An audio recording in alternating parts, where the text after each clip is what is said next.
Allô, donc aujourd'hui, petite visite d'un canyon. Donc on ne sait pas du tout à quoi s'attendre. Donc, c'est une de nos collègues qui nous en a parlé de ça. Donc voilà, on est à Guaniche, à la station touristique. Donc voilà, on va filmer ça quoi. Ouais, ça part.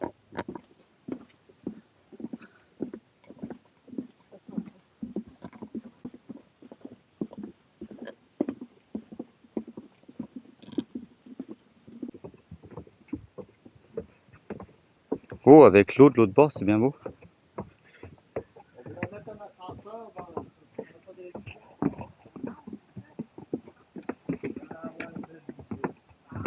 C'est combien de temps d'habitude là? Là, on a à peu près une ride d'à peu près 10 minutes. Ok. Une marche de 10 minutes. On ferait un autre bateau. 10 minutes à peu près. Après ça, c'est une marche d'1 heure. Ok, ah super. Les deux îles communiquent, c'est sûr, là, dans le sens où la rivière est basse. Ah, ok, ouais.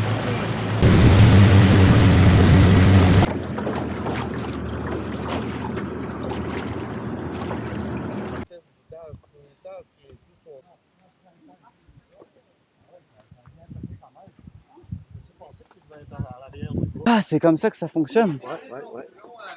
Quand tu veux faire un trottoir qui ne pourrit pas, là, si tu le mets dans la terre, ça va pourrir. Y a pas de Ok. sorte de bois tu creuses des trous puis tu mets des pieux. Tu le soulèves de terre de 2-3 pouces. Là. L'eau passe par-dessus ça, ouais. Ah ouais, tant que aussi, ça, dans ok, le ouais. Fait que ça devient des excellentes fosses pour le saumon. Parce que le saumon, lui, il se tient partout ce que c'est qu'il y a du courant. Les grosses roches que vous voyez là sur la droite, ça, il n'a plus. C'est tout caché. La plage ici, là, le bateau, on l'amène ici. Là, c'est le début du canyon, là, c'est ça? Ça, quand on appelle ça la dalle. Ok. Donc, c'est la même formation biologique qu'on va voir. C'est juste qu'elle, il y a eu plus de courant, elle est plus large. Puis, Ok.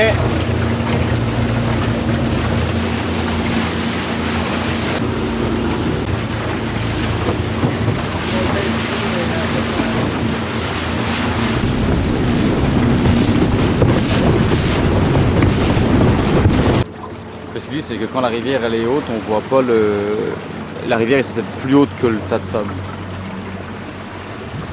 Donc là, l'eau elle est vraiment basse.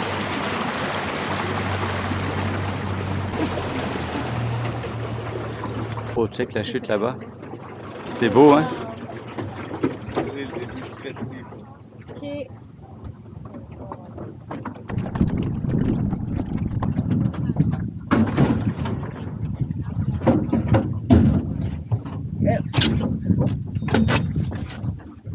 On va défendre ça pour remonter le temps de une très grande terrasse. Capable d'accueillir du monde ici. Exactement ça.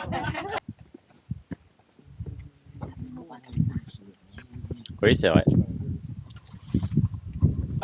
on n'est pas pressé, on est pas au rythme de chacun. Fait que là, il y a une chose qu'il expliquait, je vais mettre le vent, c'est que la rivière ici qui remonte, elle remonte elle remonte vraiment loin, puis ça va jusqu'au Labrador, en fait, tous les lacs du Labrador qui vont desservir la rivière. Et en gros, c'est ultra naturel comparé à beaucoup de rivières au Canada parce qu'il n'y a aucun barrage, il n'y a aucune mine, il n'y a aucune exploitation humaine. Donc sur ce secteur-là en tant que tel, c'est vraiment tout est complètement naturel avec la vraie érosion en fonction des années, etc. Puis il nous expliquer les variations du sol, du sable. Fait qu'en gros, quand il naviguait, il disait qu'il fallait jamais se fier par rapport à la semaine d'avant ou genre la dernière marée qu'il y a eu parce que les fonds marins ils bougent beaucoup. Et là, ça a l'air que l'eau est extrêmement basse comme tout le sable qu'on voit théoriquement c'est recouvert d'eau. Donc là, le niveau d'eau est très bas. Puis que ça a l'air que dans les dernières années ça baisse beaucoup parce que surtout qu'il n'y a pas d'hiver, il n'y a pas d'hiver. Il fait froid mais les hivers sont beaucoup moins rudes que même moi, rien que moi quand ça fait les premiers hivers que j'ai passés il y a 12 ans de ça, 12-13 ans de ça, c'était beaucoup plus froid, beaucoup plus rude, beaucoup plus de neige. Puis ça fait en sorte que là, vu qu'il n'y a pas d'hiver et qu'il n'y a pas de printemps, donc il n'y a pas de fonte de neige, le niveau d'eau reste assez bas. Donc c'est ça. Et là, ils sont vraiment en reconstruction, donc ils sont en train de tout refaire, tout partout. Mais c'est ça. Donc là, on est vraiment sur quelque chose de très naturel, avec aucune exploitation humaine nulle part, pas de barrage, rien. Donc c'est cool. très très beau.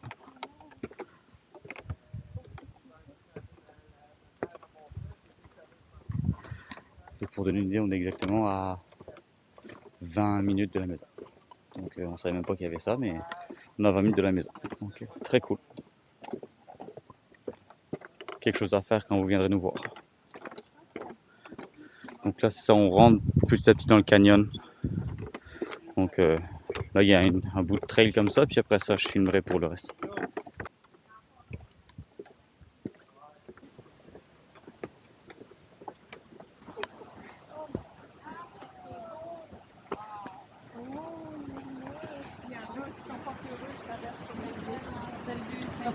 Il a apparu cette année, lui. On ne sait pas s'il va être là l'année prochaine. L'arbre, ça? Ouais. Ben non. Ça dépend de la crue des eaux. Ben c'est ça que j'allais dire quand le... Hein? Ça va aussi haut que ça, l'eau?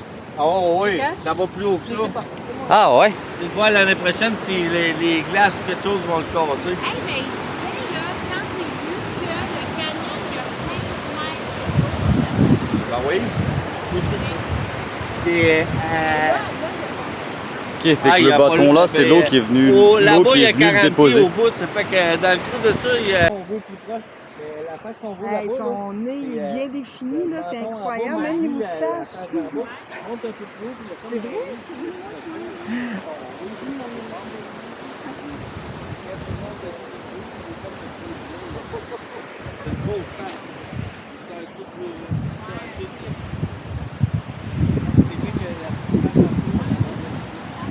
C'est ce bois là qui est arrivé avec l'eau que j'ai tantôt. C'est fou. C'est super beau. La roche comme ça, elle est vraiment lisse, mais ça glisse pas. C'est fou. C'est ça qu'il expliquait.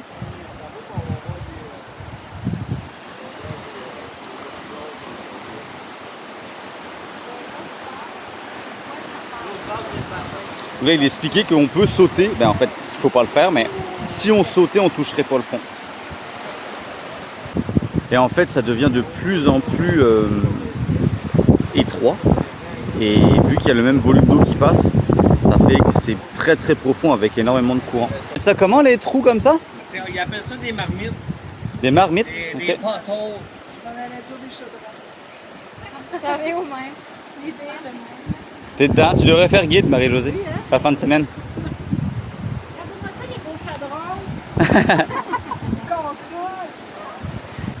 Qu'est-ce que tu dis qui fait ça? C'est l'érosion avec le sable puis Oh. les Tourbillon roches. dans l'eau. Ça tourbillonne là-dedans? Ouais, ça tourne. Et c'est comme parfait. On va avoir d'autres exemples. Là. Il y a des marmites imparfaites. Puis elle est belle. Ouais, celle-ci, elle est vraiment belle, ouais. Quand ils bâtissent des barrages, là, quand ils font le barrage, ils vont... Je vais voir ici.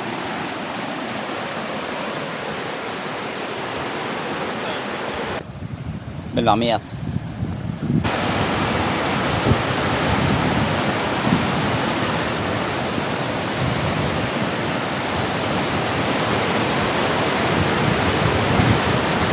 Là, il y a même une petite plage, c'est cool.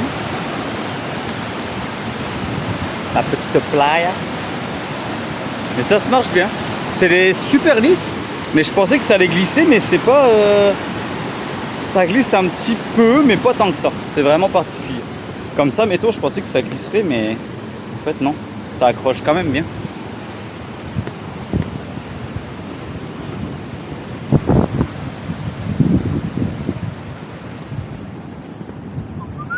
Oh! Ok, là il y a une autre cascade. Ce que le guide vient de m'expliquer là, c'est que je suis complètement débile en fait, c'est pas du tout une plage. En fait, c'est que le saumon, quand il remonte la rivière, il passe dans le canyon. Sauf que là, mettons, le courant, ici c'est 90 degrés, donc c'est beaucoup trop difficile, et avec la force du courant ici, c'est comme trop fort pour qu'il passe. On va se rapprocher après. Donc ils ont fait une espèce de base migratoire où ils ont fait une entrée là-bas pour que le saumon il vienne ici se reposer ici, puis qu'après ça ils repartent en ligne droite, mais ça a l'air que c'est trop difficile pour les saumons. Fait qu'en gros les saumons ils remontent la rivière seulement quand l'eau elle est beaucoup plus haute. Comme ça ils peuvent passer ici et pas faire un 90 degrés parce que là c'est beaucoup trop difficile, là ça leur demande beaucoup trop d'énergie. Donc là, vu que l'eau elle est basse, bah, ils peuvent pas vraiment remonter. Puis la base migratoire n'a pas fonctionné très bien, donc ils ont comme à moitié arrêté les travaux. Là, c'est assez compliqué, donc ils se sont rendus compte que les saumons attendaient que c'était plus haut. Maintenant, on va se rapprocher pour voir parce qu'ils disaient que c'était beaucoup plus puissant et que tout le volume d'eau qu'on voyait tout à l'heure, où c'était très large, il y a le même volume ici. C'est qu'en gros, ça a l'air que c'est très profond ici. Et encore, c'est tous pareil là-bas, là, ça fait comme une grosse tranchée. Mais ouais, c'est très puissant. Là.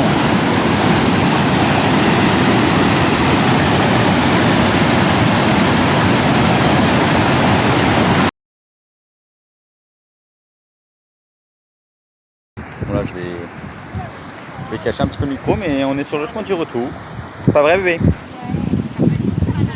Donc là, on retourne sur le bord des roches, le long du canyon. Et puis voilà, belle petite marche. C'est un endroit que pourra vous amener quand vous viendrez nous voir. Puis non lucratif, tout, parfait. Je suis en train de remettre ça à neuf et qu'après ça ils feront un peu plus de publicité parce que c'est vraiment pas connu. C'est à 20 minutes de la maison, puis nous avec Ouira on n'avait jamais trouvé cet endroit là. Donc c'est vraiment Karine là, qui a trouvé ça par elle-même. Donc voilà. Ce qu'elle nous expliquait en fait, c'est que dans les villages ils n'ont pas tous internet sur la côte nord où on habite. Il n'y a pas du réseau partout. Donc en fait ce qu'il faut faire, je cache le micro, je pense qu'on entendra mieux. Ce qu'il faut faire c'est vraiment s'arrêter à chaque point d'interrogation sur le bord de la route. Donc à chaque station touristique pour avoir les vraies informations de qu'est-ce qu'il y a aux alentours. Parce que c'est ça, quand on fait des recherches par internet comme nous ce qu'on a pu faire, c'est jamais apparu nulle part. Donc c'est ça. S'il y a d'autres choses, je vais vous les filmer là. Puis on est sur le retour.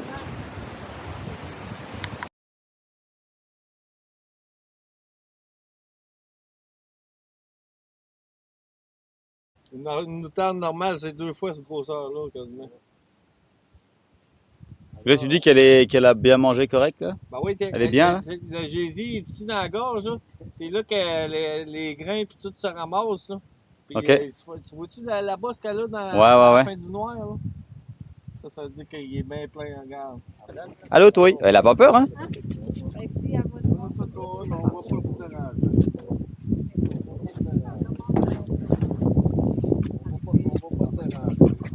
On dirait qu'elle va pas, hein?